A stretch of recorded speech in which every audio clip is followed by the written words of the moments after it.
الحمد لله الجلالة والنعت لخاتم الرسالة أما بعد أعوذ بالله من الشيطان الرجيم بسم الله الرحمن الرحيم وقال الشيطان لما قضي الأمر إن الله وعدكم وعد الحق إلى آخر أو كما قال. سورۃ ابراہیم کا درس چل رہا ہے. پچھلے درس میں ذکر تھا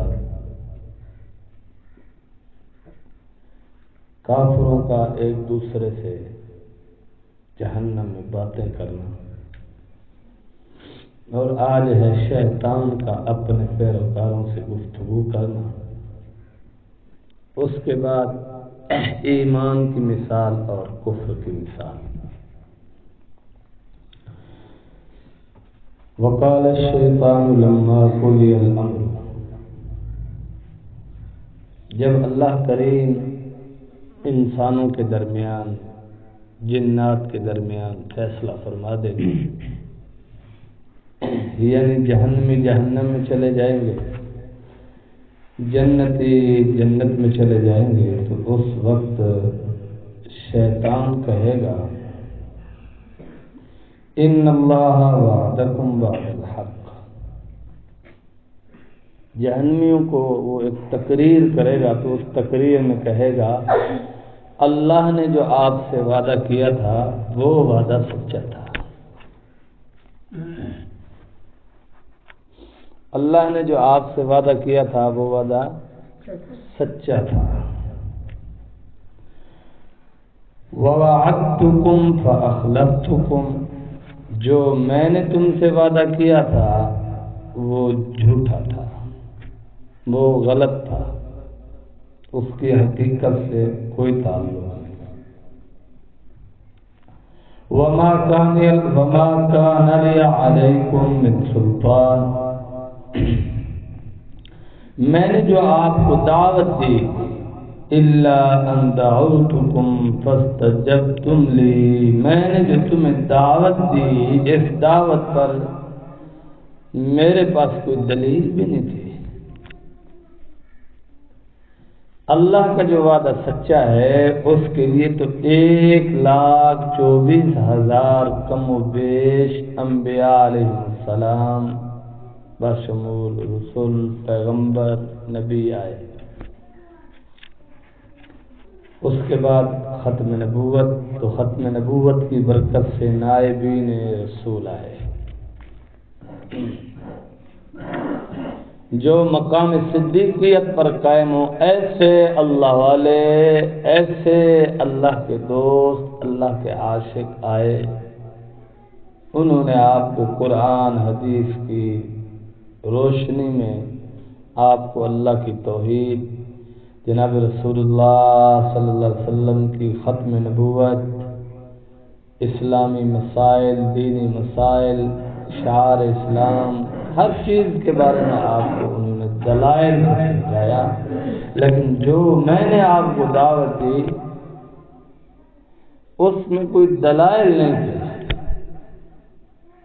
گویا کہ شیطان یوں کہے گا وَمَا كَانَ لِي عَلَيْكُمْ مِنْ سُلْطَانٍ، تمہارے لیے میرے پاس کوئی دلیل نہیں تھی الا ان دعوتکم، سوائے دعوت دینے کے.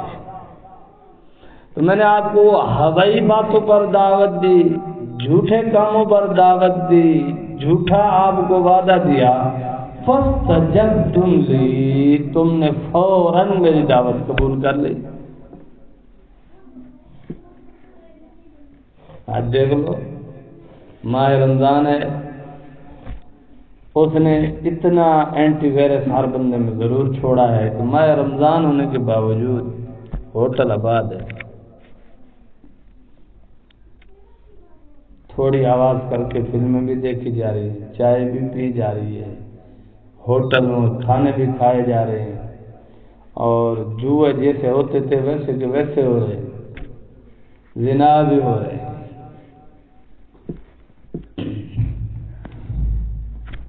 فلا فلا تلومونی، شیطان کہے گا تم مجھے ملامت نہ کرو۔ آج جہنم میں دوران تقریر شیطان جہنمیوں سے کہے گا فلا تلومونی، مجھے تم ملامت نہ کرو آج، ولوموا انفسکم، تم اپنے آپ کو ملامت کرو۔ ما انا بمصرخکم، میں تمہاری آج کے دن کوئی داد رسی بھی نہیں کر سکتا، یعنی تم سے ہمدردی بھی نہیں کر سکتا۔ وما انتم بمصرخی، نہ تم مجھ سے ہمدردی کر سکتے ہو، نہ میری داد رسی کر سکتے ہو۔ انی کفرت بما اشرکتمون من قبل، اس سے پہلے جو تم نے دنیا میں شریک بنائے تھے میں اس کا انکار کرتا ہوں۔ لات و عزا کی پوجا ہو رہی ہے، بتوں کی پوجا ہو رہی ہے، سورج کی پوجا ہو رہی ہے، گائے کی پوجا ہو رہی ہے، درختوں کی پوجا ہو رہی ہے، اور اللہ معاف کرے اہل اللہ کی قبروں کو بھی شرک، گمراہی، جادو کے گڑھ بنا دیے۔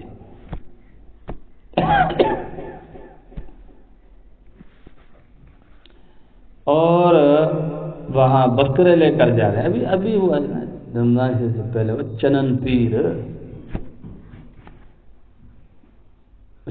پیر کوئی ہوگا اللہ والا، لیکن اس نے یہ تو نہیں کہا تھا کہ میری قبر پہ آ کے تم چڑھاوے چڑھانا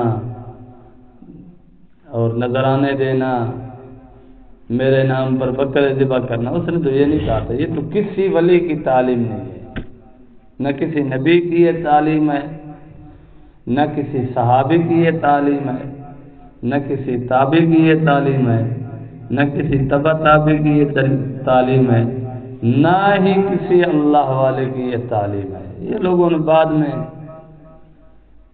وہ مر گئے،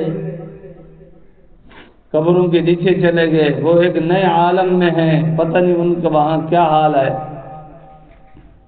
لیکن یہ اوپر دھمک کے ڈالتے ہیں، زنا کرتے ہیں، بدکاریاں کرتے ہیں، ڈول بجاتے ہیں، بے حیائیاں کرتے ہیں، اور سب سے بڑھ کر کفر کرتے ہیں، شرک کرتے ہیں، غیر اللہ کے نیازیں چڑھانا، غیر اللہ کے نام پر جانور ذبح کرنا، غیر اللہ کے نام پر پیسہ اڑانا، یہ سب ناجائز اور حرام ہے۔ تو ہمارے اپنے علاقے سے ہماری چنن برادری گئی ہے، چنڑ برادری ہے، اور اس کو چنڑ پیر کا میلہ کرا دیا۔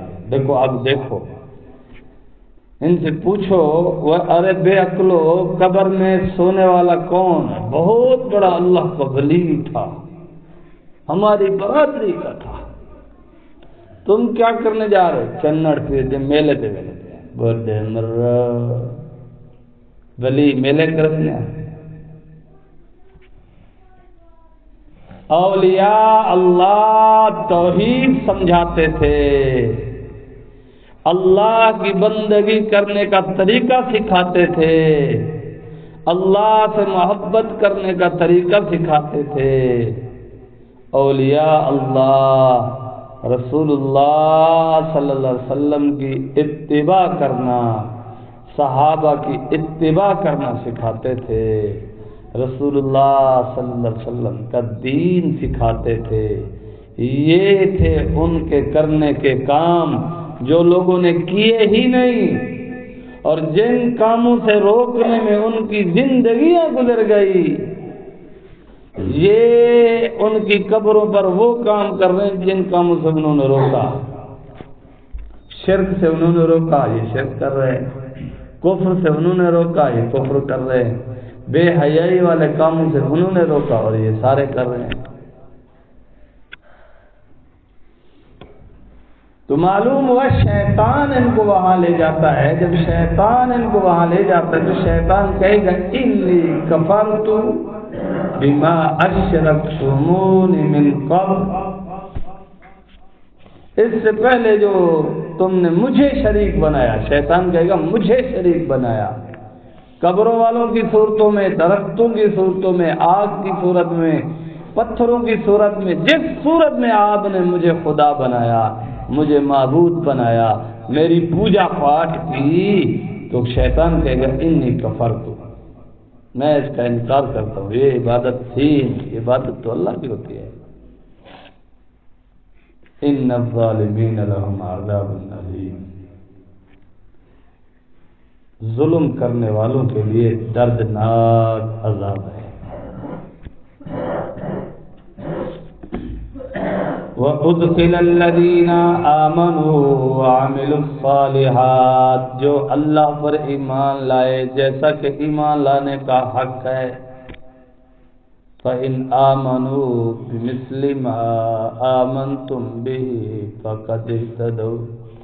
اللہ خود قرآن میں معیار بیان فرما رہے ہیں، جیسے صحابہ ایمان لائے ویسے ایمان لاؤ، اور جب ایسا ایمان لاؤ گے جیسا صحابہ لائے فقد اهتدوا، پھر تم ہدایت والے ہو. تو فرمایا آمنو، اللہ پر ایمان لاؤ جیسا ایمان لانے کا حق. رسول اللہ صلی اللہ علیہ وسلم کی ذات پر ایمان لاؤ جیسا ایمان لانے کا حق. آج کل لوگ کہتے ہیں ہم رسول اللہ صلی اللہ علیہ وسلم کی رسالت کو مانتے ہیں، اور رسالت کے ماننے اور اقرار کے بعد کہتے ہیں جو باتیں جو ہماری عقل میں نہیں آئی، جو ہماری فہم میں نہیں آئی، جو باتیں ہمارے مشاہدے میں نہیں آئی، ہم وہ نہیں مانتے. لا حول ولا قوت الا باللہ. یہ ابلیس سے بھی بڑے ظالم، بدبخت اور پرلے درجے کے گمراہ ہیں.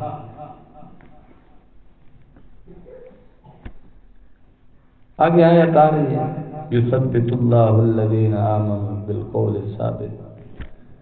آخرت میں جو عذاب قبر میں جزا سزا ہے،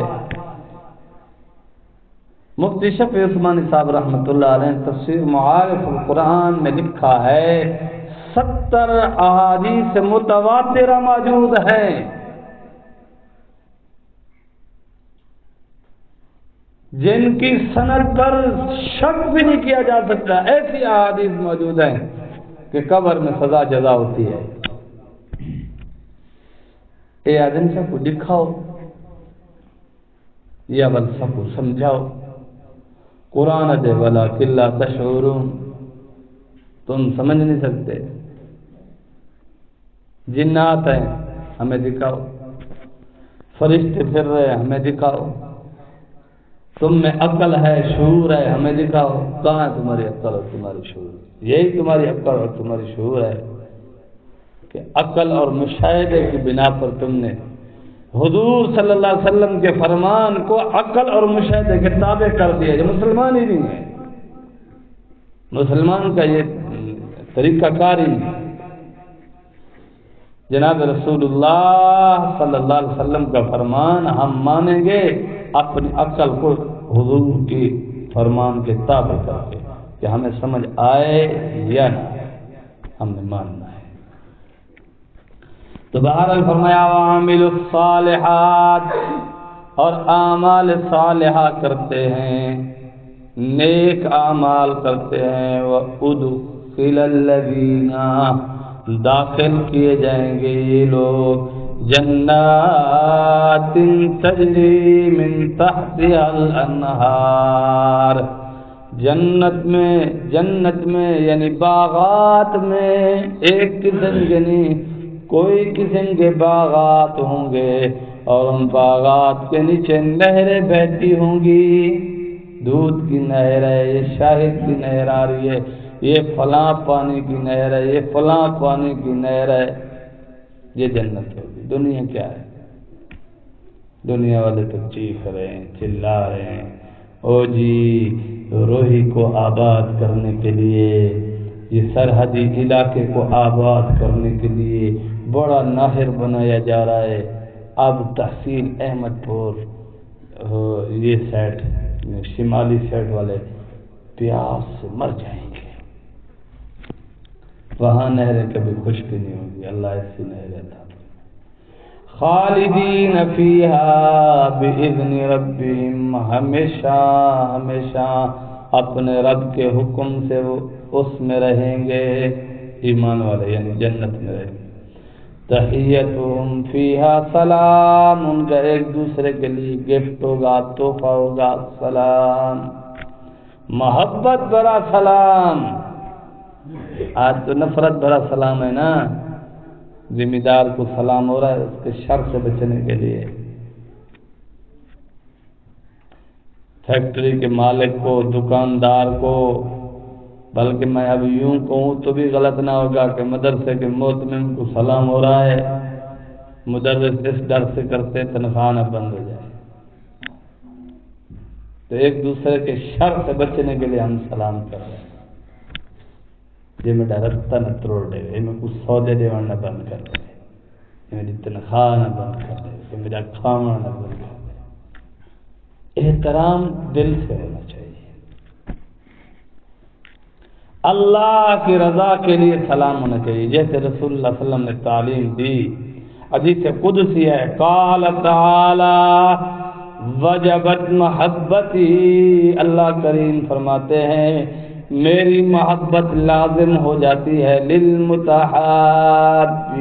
فیہ، جو میری وجہ سے ایک دوسرے سے محبت کرتے ہیں۔ یہ معیار ہے دین میں بھی دنیا داری میں بھی، اللہ کی رضا کے لیے، اللہ کو خوش کرنے کے لیے ایک دوسرے سے محبت کریں گے، اللہ کی محبت آپ کے لیے میرے لیے لازم ہوگی۔ اگر کوئی اور اغراض و مقاصد ہیں بے فائدہ محبت ہے۔ والمتجالسین فیہ، اللہ فرماتے ہیں میری محبت پھر میری ذات کے لیے ایک دوسرے کے ساتھ بیٹھو۔ والمتزاورین فیہ، ایک دوسرے کی زیارت بھی میرے لیے کرو۔ والمتبادلین فیہ، ایک دوسرے پر مال خرچ کرو میری ذات کے لیے۔ زنا کے لیے ایک دوسرے پر مال خرچ ہو رہا ہے، شرابوں کے لیے ایک دوسرے پر مال خرچ ہو رہا ہے، بے حیائی کے کاموں کے لیے ایک دوسرے پر مال خرچ ہو رہا ہے، ایک دوسرے کو نیچا دکھانے کے لیے ایک دوسرے پر مال خرچ ہو رہا ہے، ایک دوسرے سے شر سے بچنے کے لیے چائے پلائی جا رہی ہے۔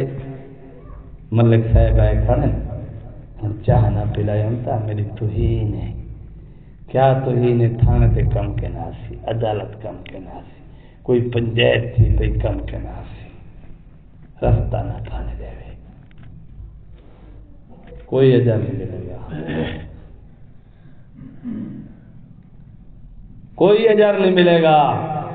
ذمہ دار آئے، عالم آئے، عہدیدار آئے، اگر قدر کرنی ہے صرف اللہ کے لیے کرو، اکرام کرنا ہے صرف اللہ کے لیے کرو، سلام کرنا ہے صرف اللہ کے لیے کرو، محبت کرنی ہے صرف اللہ کے لیے کرو، ان کے ساتھ بیٹھنا ہے صرف اللہ کے لیے بیٹھو، کوئی اور اغراض و مقاصد خوف زیادہ ہو کر ان کی قدر نہ کرو، صرف اللہ کے لیے۔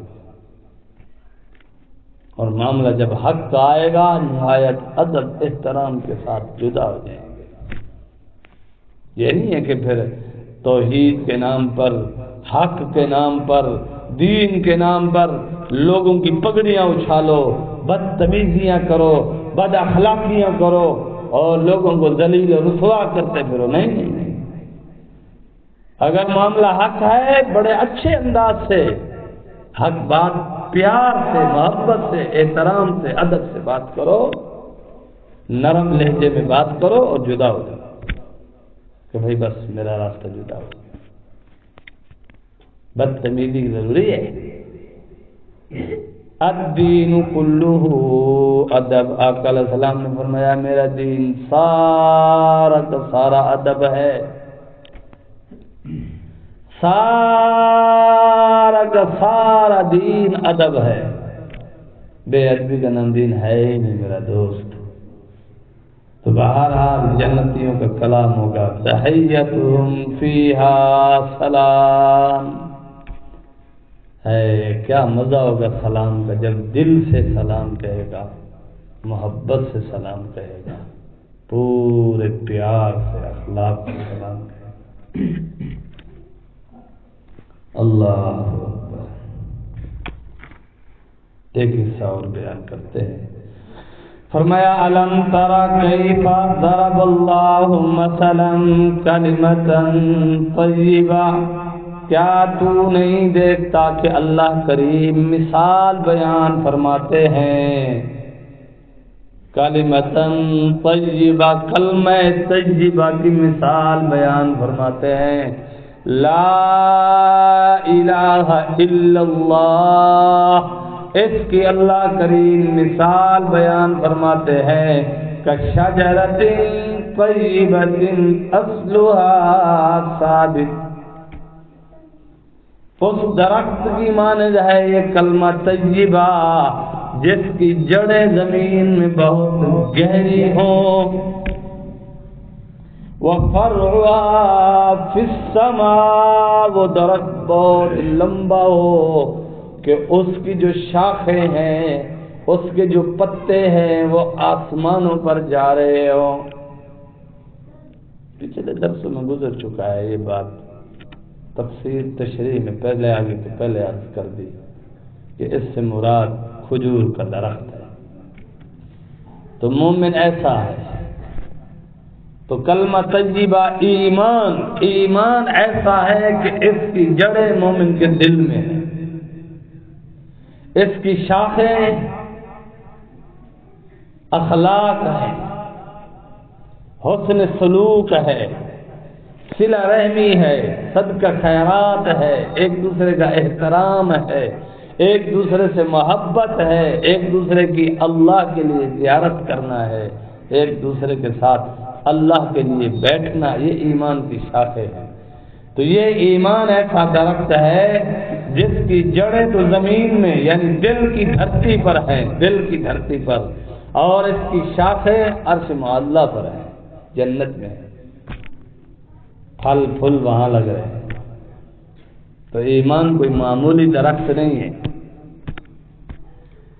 دنیا میں جناب آدم علیہ السلام سے لے کر اب تک اور قیامت تک جتنے خزانے دھرتی سے نکل رہے ہیں، پیٹرول ہو، ڈیزل ہو، معدنیات ہو، کوئی لیتھیم کہتے ہیں وہ ہو، سونا ہو، چاندی ہو، کوئلہ ہو، اور بھی جتنی خزانے اس دھرتی سے نکل رہے ہیں، اور قیمتی قیمتی پتھر ہو، یہ سارے خزانے اول دن سے لے کر آخری دن تک کے نکال لو. جس انسان کے دل میں ایک رائے کے چوتھے حصے کے برابر ایمان ہے، یہ ایمان قیمتی ہے. دنیا کے یہ سارے خزانے حقیر اور ذلیل ہیں اس کے سامنے. جب خالصتاً اللہ کی محبت میں مومن کہتا ہے لا الہ الا اللہ، تو یہ لا الہ الا اللہ اتنا قیمتی، اتنا بھاری ہے کہ دنیا کے سارے خزانوں سے قیمتی ہے، سارے خزانوں پر بھاری ہے. تو قدر کرو اس کی، ایسا نہ ہو قیامت کے دن پچھتانا پڑے. روزانہ ذکر کرو لا الہ الا اللہ، لا الہ الا اللہ 100 بار، اور 100 بار اللہ کا نام لو. اللہ اللہ اللہ 100 بار استغفار کرو. رب اغفر وارحم وانت خیر الراحمین. قد افلح المؤمنون، سورۃ المؤمنون آخری آیت میں یہ استغفار ہے. اللہ نے خود ارشاد فرمایا، اپنے پیغمبر سے فرمایا وقل رب، آپ کہہ دیں، کہے رب اغفر وارحم وانت خیر الراحمین. استغفر اللہ استغفر اللہ 100 بار روزانہ، اور 100 بار سرکار دو عالم صلی اللہ علیہ وسلم کی ذات اقدس پر درود شریف بھیجیں. درود ابراہیمی پڑھو، نہیں پڑھ سکتے تو کہو صلی اللہ علیہ وسلم، صلی اللہ علیہ وسلم 100 بار. 3 منٹ بمشکل لگتے ہیں. یہ 4 تسبیحات روزانہ پڑھو اور دین کے جس شعبے میں جڑنا ہے استقامت کے ساتھ، خلوص دل کے ساتھ جڑ جاؤ. خانقاہوں کے ساتھ جڑنا ہے جڑ جاؤ، تبلیغی جماعت کے ساتھ جڑنا ہے جڑ جاؤ، دین کی خط و کتابت والوں کے ساتھ جڑنا ہے، اشاعت والوں کے ساتھ جڑنا ہے. دین کی اشاعت والے، یہ اشاعت توحید و سنہ والے نا، یہ ان کا کوئی تعلق نہیں ہے، نہ ان کا توحید سے کوئی تعلق ہے، نہ ان کا کوئی سنت سے کوئی تعلق ہے. یہ منکر حدیث ہے، نام لیتے ہیں بس. قرآن کی آڑ میں، توحید کی آڑ میں قرآن کا انکار کرتے ہیں، قرآن کی آیات کا انکار کرتے ہیں. اللہ نے اپنے رسول کی امانت، دیانت، صداقت کو بیان کیا ہے. اللہ نے اپنے محبوب کی ہر بات کو وحی قرار دیا ہے. ان هو الا وحی یوحی. قرآن کہتا ہے وما ينطق عن الهوى من يطع الله من يطع الرسول فقد اطاع اللہ. اللہ فرما رہے ہیں جو میرے نبی کی اطاعت کرے گویا اللہ کی اطاعت کر رہا ہے. یہ کہتے ہیں ہم قرآن پڑھتے ہیں تم ہمیں حدیث سناتے ہو. اللہ جیسے قرآن کی ایک ایک آیت پر ایمان لانا ضروری ہے، رسول پاک صلی اللہ علیہ وسلم کے ایک ایک فرمان پر ایمان لانا ضروری ہے. جو حدیث کا انکار کرتا ہو، رسول پاک صلی اللہ علیہ وسلم کے ایک فرمان کا انکار کرتا ہو، گویا وہ قرآن کا منکر ہے. کیونکہ اللہ خود فرما رہے وما ينطق عن الهوى، میرا محبوب اپنی مرضی سے نہیں بولتا. ان هو الا وحی یوحی، جو وحی کرتا ہوں وہ بولتا ہے. نبی اپنی مرضی سے نہیں بولتا. اور یہ میرے نبی کو غلط ثابت کرنے کے لیے پتہ نہیں کیا کیا باتیں اور کیا کیا باتیں گھڑ کے یہ بات غلط ہوگی، یہ غلط ہوگی، یہ غلط ہوگی. الیاذ باللہ، اس سے بڑا گستاخ بدتمیز کوئی نہیں ہے، منکر قرآن کوئی نہیں ہے. جو حدیث کا انکار کرے وہ منکر قرآن ہے. کیوں؟ احادیث نبویہ کیا ہے؟ قرآن کی تفسیر ہے، قرآن کی تشریح ہے، قرآن کی تفسیر ہے، قرآن کے مفاہیم ہیں، قرآن کے معنی ہیں، معنی حضور نے بیان کیے ہیں. اللہ نے قرآن کے الفاظ بیان کیے ہیں. جو ہم قرآن کریم پڑھتے ہیں الحمدللہ سے والناس تک، یہ الفاظ ہیں. اللہ نے ارشاد فرمائے جو لوح محفوظ میں ہے وہی زمین پر ہے، لیکن قرآن کے معنی جناب رسول اللہ صلی اللہ علیہ وسلم نے بیان کیے. رسول اللہ صلی اللہ علیہ وسلم کے علاوہ دنیا میں کسی شخص کو اتھارٹی نہیں ہے، کسی شخص کو یہ حق نہیں ہے قرآن کے معنی اپنی طرف سے بیان کرے. رسول اللہ صلی اللہ علیہ وسلم کی ذات نے جو بیان کیے ان پر ایمان لانا ضروری ہے.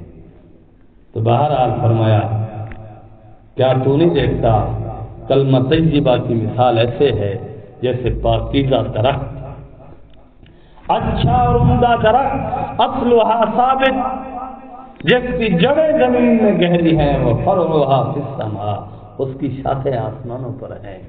ایمان ایسے ہے کہ ایمان کی جڑیں تو مومن کے دل میں ہیں، اور مومن کی دل میں ایمان کی جڑیں ہیں. تو اس جڑوں کی صفائی ستھرائی، اس جڑوں کی پرورش اہل اللہ کریں. حقیقت میں تو اللہ کرتے ہیں، لیکن ذریعہ بنایا. جیسے ہر انسان کو اللہ پالتا ہے لیکن ذریعہ ماں باپ کو بنایا ہے، اسی طرح اللہ کی محبت کی منزلیں طے کرنی ہے، طے تو اللہ کرواتے ہیں، ذریعہ اہل اللہ کو بنایا ہے. اس لیے نبیوں کو بھیجا، پھر صحابہ کو بھیجا. صحابہ کیوں بنے؟ رسول اللہ صلی اللہ علیہ وسلم کی صحبت کی وجہ سے، ایمان کی حالت میں ادب و احترام سے حضور کی خدمت میں رہے، قربانی دی، صحابی بنے. تابعین کیوں کہلاتے ہیں؟ صحابہ کی صحبت میں رہے، صحابہ کی صحبت میں رہ کر، زیر تربیت رہ کر دین سیکھا، اللہ سیکھا، اللہ کی محبت سیکھی، تابعی کہلائے. تبع تابعین کیوں ہیں کہ تابعین سے انہوں نے دین سیکھا، تابعین کی صحبت میں رہ کر انہوں نے اللہ کی محبت سیکھی، رسول اللہ کی محبت سیکھی، رسول اللہ کو فرمان سمجھا، صحابہ کی محبت سیکھی، تو تبع تابعین کہلائے۔ پھر آج تک یہی سلسلہ ہے کہ اللہ والے اس وقت اللہ والے کہلائیں گے جب اپنے سے بڑے اللہ والوں سے اللہ سیکھیں گے، اگر نہیں سیکھیں گے کبھی بھی اللہ والے نہیں بن سکتے۔ اللہ سے دعا ہے رب العالمین عمل کی توفیق عطا فرمائے۔ وآخر دعوانا ان الحمد للہ رب العالمین۔